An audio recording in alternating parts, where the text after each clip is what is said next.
நடிகர் திலகம் சிவாஜி கணேசனை வைத்து இயக்க 19 வருடங்கள் காத்திருந்த இயக்குனர் கே பாலச்சந்தர். அது என்ன படம் என்ற ஒரு சுவாரஸ்யமான தகவலை பற்றி தான் இந்த பதிவில் நாம் பார்க்க போகிறோம். அதை பார்க்கறதுக்கு முன்னாடி hi friends, I'm C Ilango. வணக்கம், welcome back to my channel. நீங்கள் இன்னும் நம்முடைய சேனலுக்கு சப்ஸ்கிரைப் பண்ணலைன்னா உடனே ஒரு லைக் போட்டு சப்ஸ்கிரைப் பண்ணி சப்போர்ட் பண்ணுங்க. அப்போதுதான் நான் போடுகின்ற ஒவ்வொரு சுவாரஸ்யமான பதிவும் உங்களுக்கு உடனுக்குடன் நோட்டிபிகேஷனாக வந்து சேரும். வாங்க பதிவிற்குள் போகலாம்.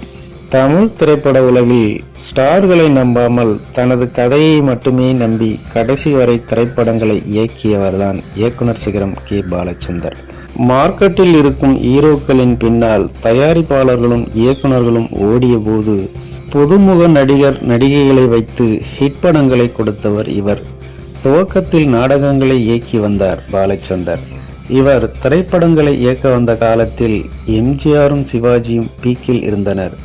ஆனால் அவர்களை வைத்து படம் எடுக்க வேண்டும் என பாலச்சந்தர் ஆசைப்பட்டதே இல்லை. அதே நேரம் எம்ஜிஆர் நடித்த தெய்வத்தாய் படத்திற்கு வசனம் எழுதியவர் இயக்குனர் சிகரம் கே பாலச்சந்தர் தான். இப்படித்தான் சினிமாவில் நுழைந்தார் பாலச்சந்தர். பாலச்சந்தர் எழுதி இயக்கிய பல நாடகங்கள் பின்னாளில் சினிமாவாக மாறியிருக்கிறது. நடிகர் நாகேஷ் நடித்த சர்வர் சுந்தரம் என்ற திரைப்படம் கூட கே பாலச்சந்தர் இயக்கிய நாடகம்தான். எம்ஜிஆர் சிவாஜி பக்கம் போகவில்லை என்றாலும் ஜெமினி கணேசன், ஜெயசங்கர் ஆகியோரை வைத்து சில படங்களை இயக்கியிருக்கிறார் கே பாலச்சந்தர். அவள் ஒரு தொடர்கதை, அபூர்வ ராகங்கள், தப்பு தாளங்கள், அவர்கள், சிந்து பைரவி என வித்தியாசமான கதைகளை சினிமாவாக எடுத்தவர்தான் இவர். இயக்குனர் பாரதி ராஜா பல புதுமுக நடிகைகளை அறிமுகப்படுத்தியது போல இயக்குனர் கே பாலச்சந்தரும் நிறைய நடிகர்களை அறிமுகம் செய்து வைத்தார். அதில் சூப்பர் ஸ்டார் ரஜினிகாந்தும் ஒருவர். 100 படங்களுக்கும் மேல் இயக்கி சாதனை படைத்திருக்கிறார்.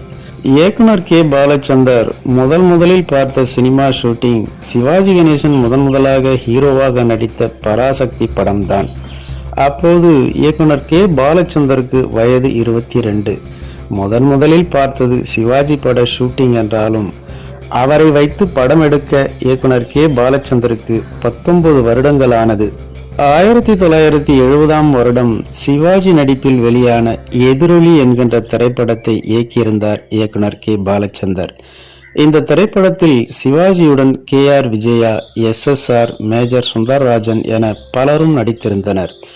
எதிரொலி என்ற இந்த திரைப்படமே சிவாஜியை வைத்து கே பாலச்சந்தர் இயக்கிய முதல் மற்றும் கடைசி திரைப்படமாக அமைந்தது என்பது குறிப்பிடத்தக்கது. ஓகே ஃப்ரெண்ட்ஸ், இந்த ஒரு சுவாரஸ்யமான தகவல் உங்களுக்கு பிடித்திருக்கும் என நம்புகிறேன். மேலும் இது போன்ற வேறொரு சுவாரஸ்யமான தகவலுடன் சந்திக்கலாம். அதுவரை உங்களிடமிருந்து விடைபெறுவது MC இளங்கோ. நன்றி, வணக்கம், வாழ்க தமிழ்.